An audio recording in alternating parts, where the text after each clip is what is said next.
నియోజకవర్గంలో సమస్యలపై పోరాటం చేయడానికే కదా సార్ అన్నయ్య ఉన్నది. Definitely sir. అన్నయ్య ఢిల్లీ వెళ్ళారు, 2 డేస్లో వస్తారు. వచ్చే కలుద్దాం సార్. Okay sir.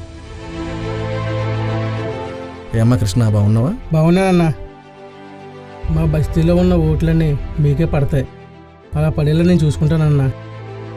కానీ నాకు చిన్న మాట ఇవ్వన్నా.